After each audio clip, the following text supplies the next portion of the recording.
Welcome to the Gregarious Mammal Podcast. We are back with you with another Links show. This is Chris. And this is Kate. And yet again, we're experimenting with a little new setup here.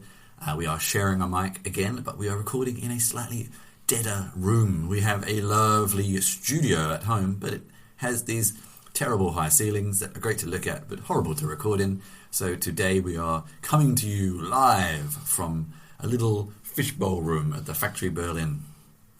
Yeah, and we actually are going to do a show, maybe our next show, discussing the co-working scene in Berlin because to date there's over 100 different co-working spaces here.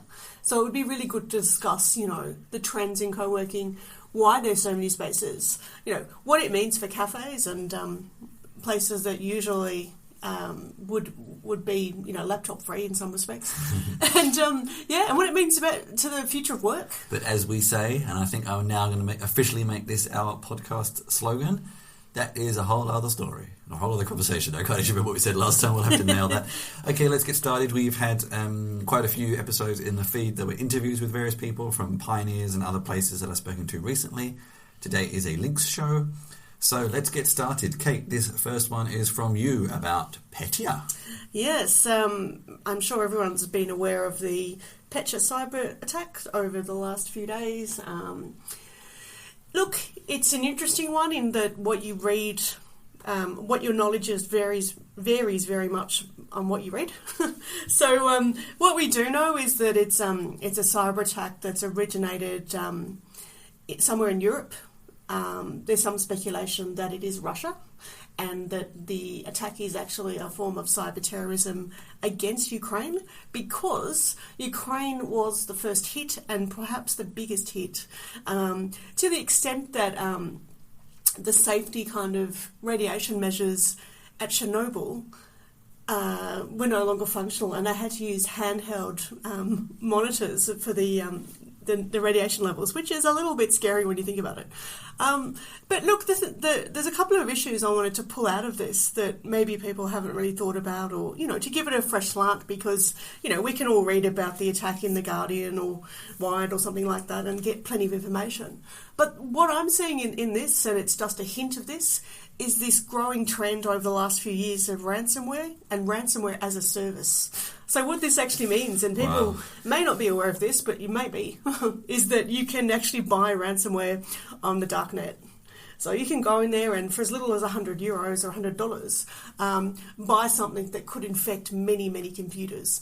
And there's a couple of ways this is done. One is that you buy it outright. The other one is you almost hire it, and what it means is that the person that you gave it to, when you get your ransomware back, gets a cut.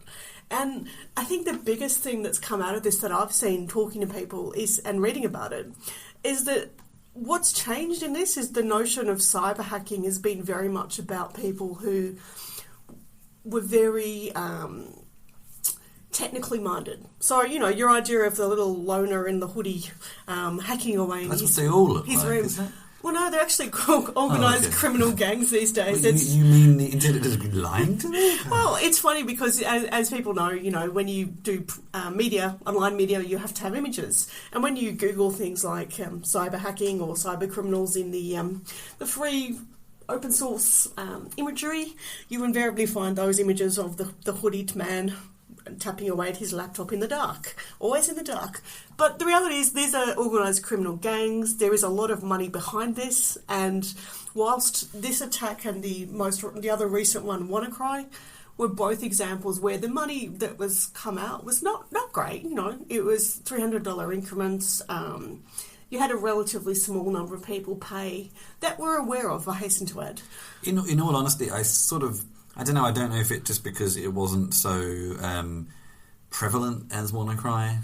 I sort of missed Petya a little bit. I didn't hear so much about it. It was. And I don't know that much about it. I think either. It was, but it was in different, disparate ways. Like a lot of the media has been focused on the Ukraine element. And, is there a political element here? But it even hit the Cadbury chocolate factory in Australia. So a hospital in America got closed down because they couldn't get to their pathology lab. There was also a shipping company in Denmark, a bunch of other things. But look, the thing that's obscured here is that these are small sort of attacks that have, far-reaching elements. But this whole idea of ransomware as a way of making money is quite big. Like, there's been massive increases in the last year, last 2 years actually, of how many people have paid and how much they've paid. And, the advice on to pay or not to pay really differs depending on who you talk to. It's actually, it's interesting you say this. I've been watching season 3 of Silicon Valley. Season 3 of *Halt and Catch Fire*. Yeah, right. And in that, one of the characters, basically, he uses a virus to convince people that they need virus protection.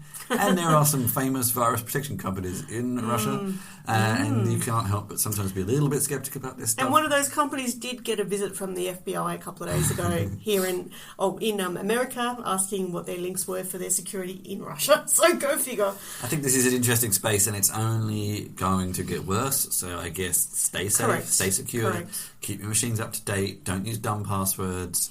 If you connect to public Wi-Fi's, be even more secure. And if you have an old Windows, make sure it's patched.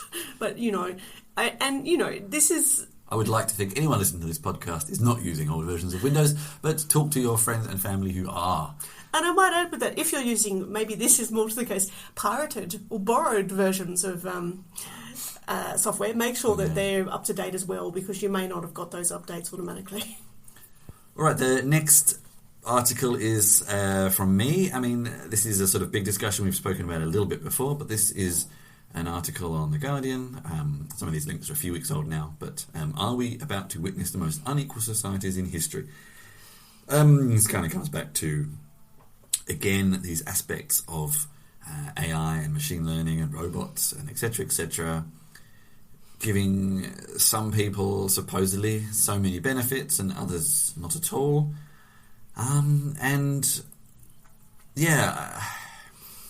Also the whole story of filling in with this is that we are now kind of starting, the difference between rich and the poor is accentuating even more. People will say things like, you just have to retrain in high-tech jobs. That's not always possible for everybody. So, it's an interesting article. And I still am very uncertain how I feel about all of this sort of stuff and what the outcome of increased automation will be, if any.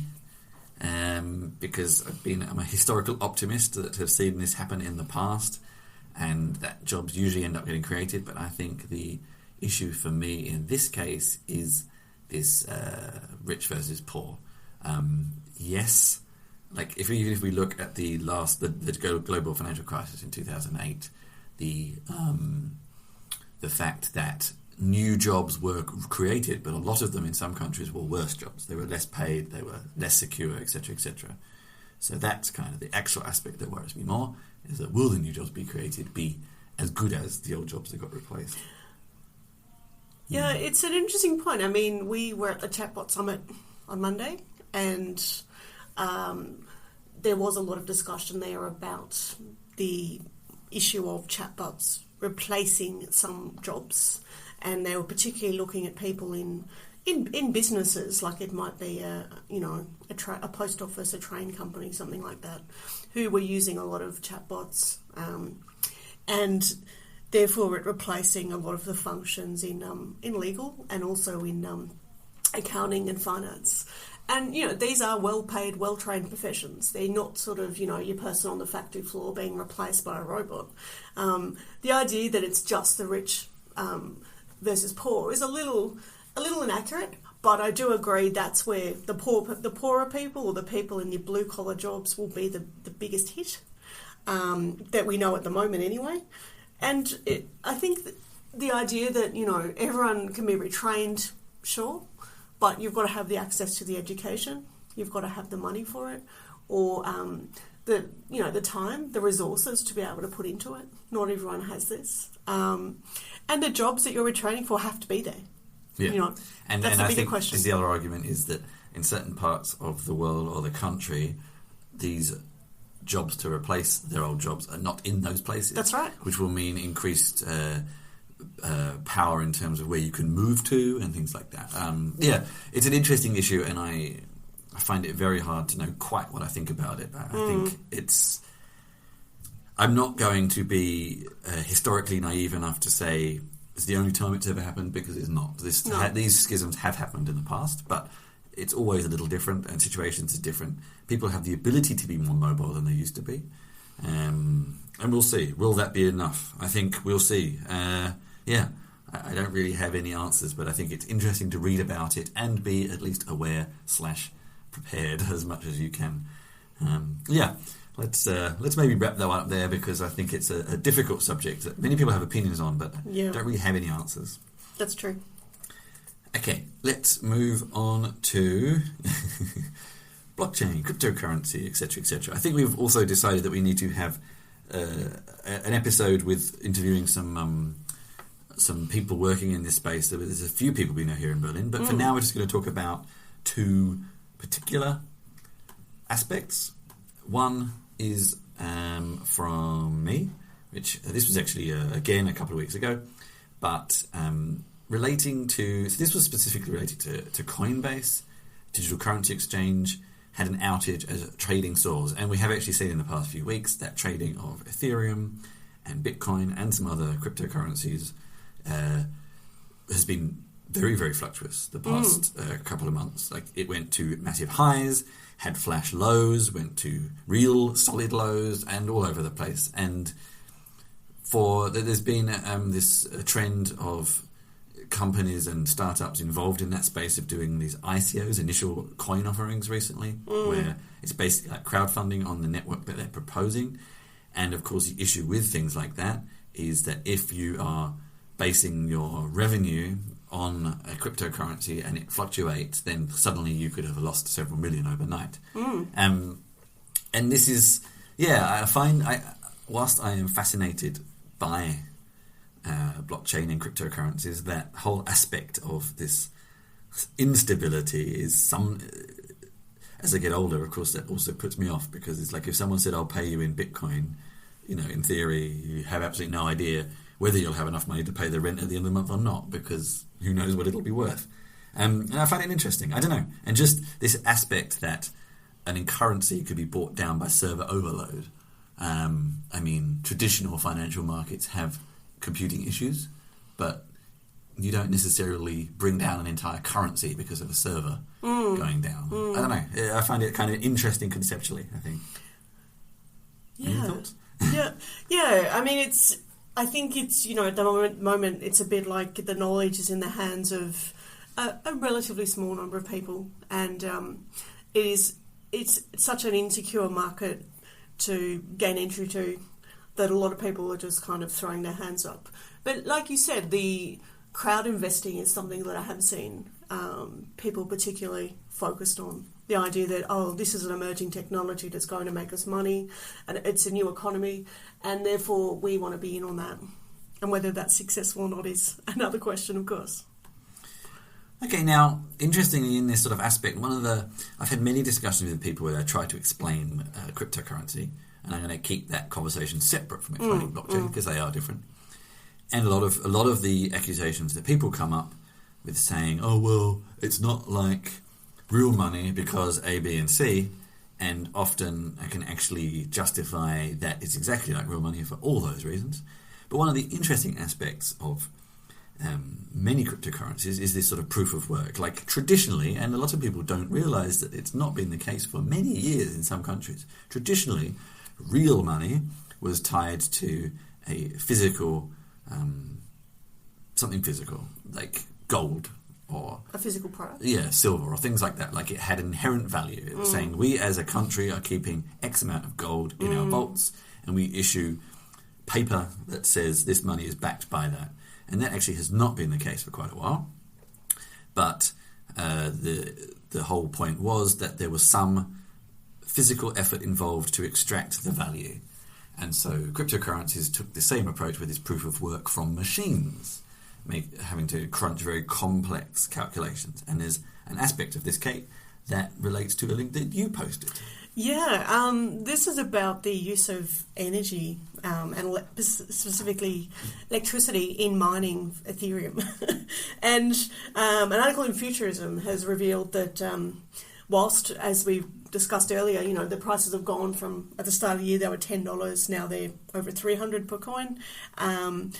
There's a big surge in ether mining in people's homes where people use computer graphic cards to pump new units in and secure, what they've got. Some analysis is actually looking at the amount of electricity being used, and it's actually equivalent to a small country.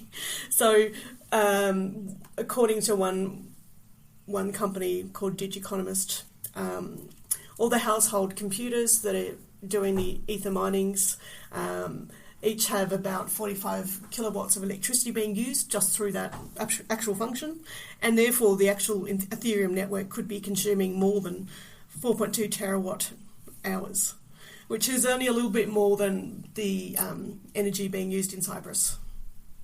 This is something that people overlook. Yeah. It's an expensive, and it's I think I find it interesting that futurists would probably be pro-renewable energy and pro-cryptocurrencies, and yet to generate cryptocurrencies you have to use a lot of electricity. I guess the traditional argument could be that digging gold out the ground was just as energy intensive, but as traditional currencies are not even doing that.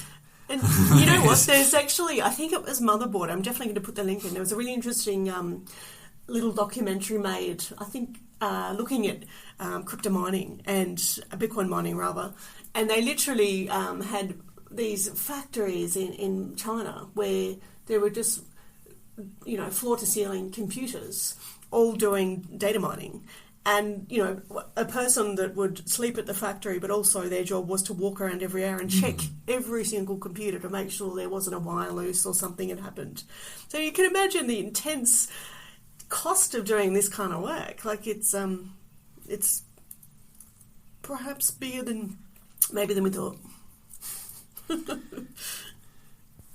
Okay, now I cannot find any good segues into these next links because they're completely unrelated to each other and what we've just been talking about. How about, Kate, you kick off with Topshop? Yeah, this is a bit of a funny one.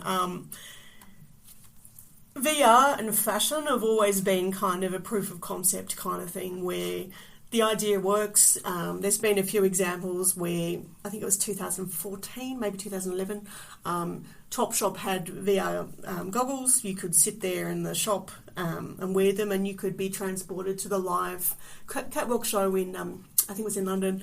So as a way to sort of have an experiential fashion. And what they've done is a new one where they've actually got a virtual water slide in London at their flagship store. And so what it means is that, there's no actual slide that you jump on because that would be too much fun, right? But it's actually, you sit there on a little inflatable at the entrance to the slide and you wear your glasses and you get a thrilling hyper-reality journey through London.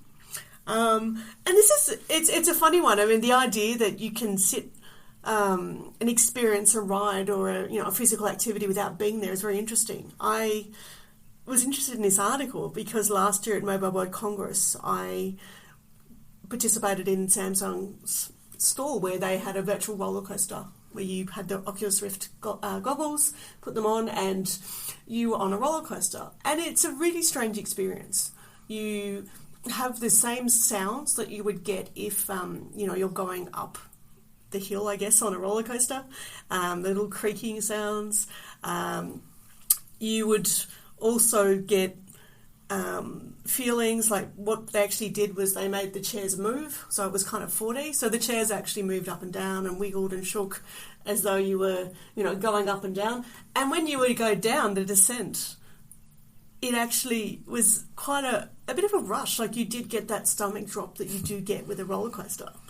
Yeah, I mean, I've not done a lot of VR stuff because it's not that great with glasses still, but I have witnessed a lot of talks about this, how easy it is to actually trick the mind into things you always thought were physical. Astonishing. I find this interesting, Kate, but the thing that stumps me is, I understand that retail is struggling and retail has to find new ways of bringing purpose to itself. Well, what's this got to do with fashion? It's like... I don't know. I think it's just fun. I mean, and this is the problem with VR. I mean... I think in some ways that's why everyone jumped on AR, because it seemed a lot more tangible. Well, this is AR, really, isn't it? Is it? I think it's more VR. Oh, look at the picture. Oh, no, it is. No, you're right, it is VR. Yeah. And those don't look like real people. Yeah, you're right. It just is fancy. London looks picture. far too clean. Yeah, I mean, AR, you've got kind of tangible cases where you can use that in repairing your machinery and industrial applications and stuff like that. Whereas VR is still kind of, there's some medical applications where it's being used as distractions for people with severe pain and stuff like that. But there's a lot of people kind of doing it and not a lot of people running with it, you know? How many people do you know who own the glasses? How many people do you know that involve this in their gaming at home or wherever else they choose to do it? I don't know. Okay, now switching completely, and I can find no link to this at all. In fact, well, actually that was a link, the fact we're talking about the missing link. And for some reason, the Guardian website doesn't seem to be working right now, so I can't actually really read much from the article as I talk to you about it. So if Guardian is currently undergoing a cyber attack, I'm not sure.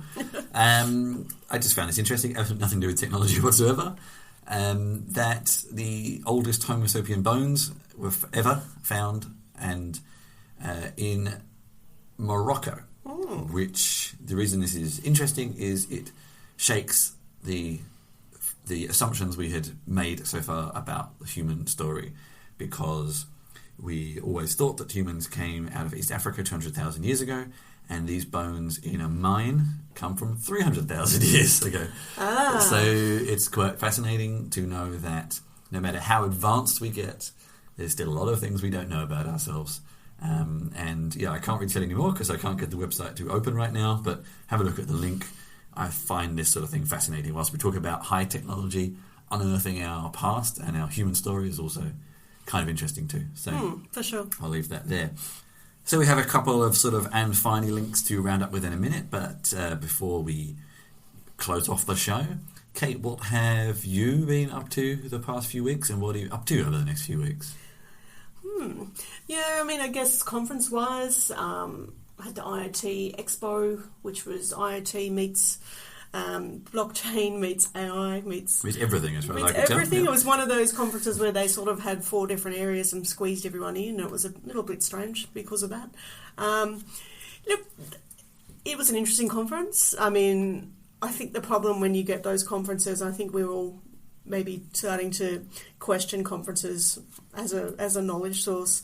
You know, you get a lot of overviews. So you go to sessions and you get overviews. But look, to be really honest, the biggest surprise I had was discovering that people actually pay to speak at conferences.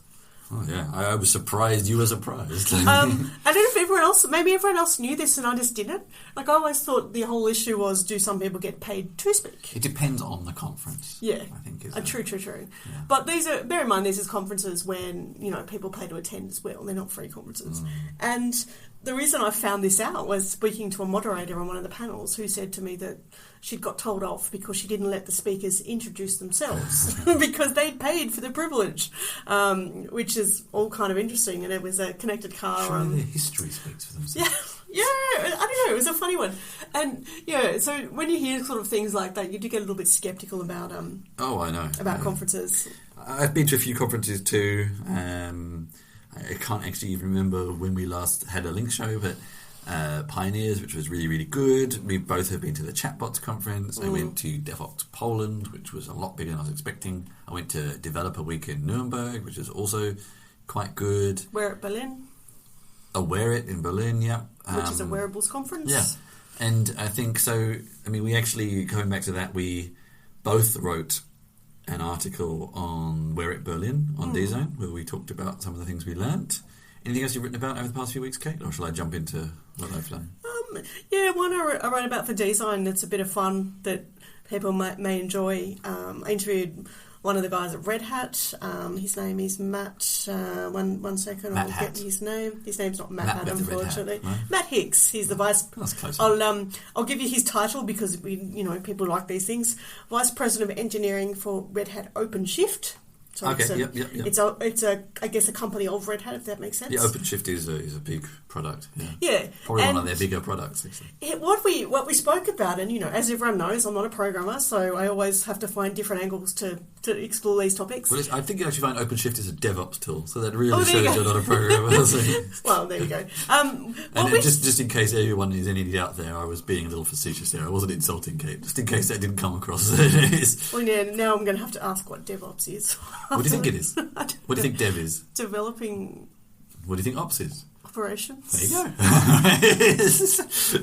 Okay, there we go. Basically getting the code live and keeping it live, pretty much, is a summary. So is that front end?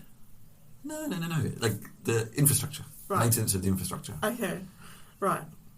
But anyway, what we actually spoke about was dramas in open source communities, and we know this issue is a big one because people Red Hat certainly, and Red Hat and Fedora, their kind of open source thing, they definitely people invest a lot of energy and time into open source communities, and there's all kinds of ethics and unwritten social rules and etiquette that people either learn about the hard way or they completely miss and end up offending everyone. And I think you've just made the understatement of the decade. Yeah, and look, just one aside, I got invited to attend a Node.js conference with the hope that they'd be doing some IoT kind of stuff that I could write about. I think this was a little while ago. Yeah. In fact, I think we actually talked about this on a previous episode, so maybe we'll find the link and people can listen to that episode. But yeah, there was a number of dramas at that conference. Yeah. But anyway, in response, Matt's actually written 8 unwritten rules to follow. And a lot of these are in response to particularly companies coming into open source, enterprise, I guess, and dumping like a million lines of code. And everyone just going, well, what, or people having expectations that, yes, I'm going to lend you effectively some of my intellectual property and my knowledge and my history in my company, and therefore I'm going to control a little bit about how you can use it and what. And is this article on ReadWrite?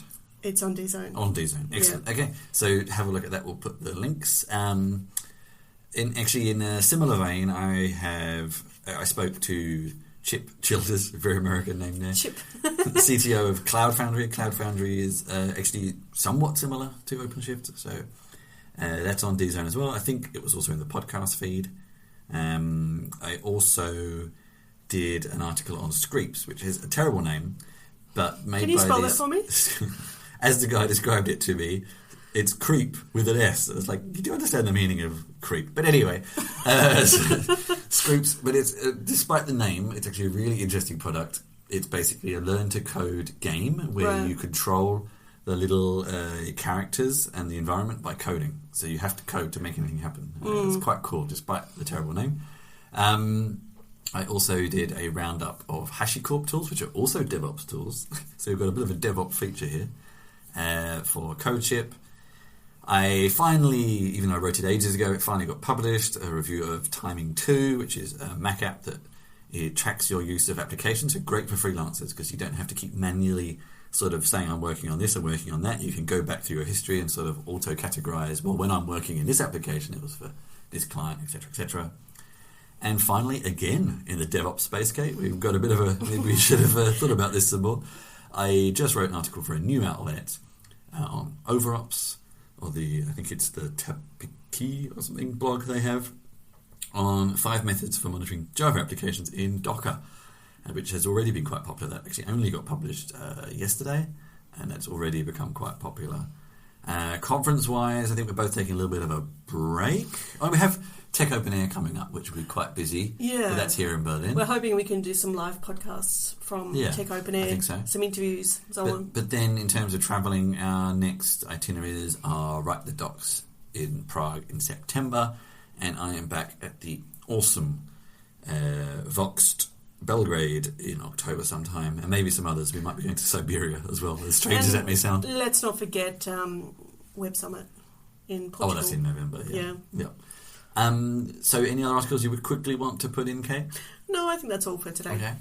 I have one other cheeky plug. Talking of podcasts, I was on the Versioning podcast, the SitePoints podcast, talking about the book I just wrote, And that episode came out a couple of days ago, so go and have a listen to that.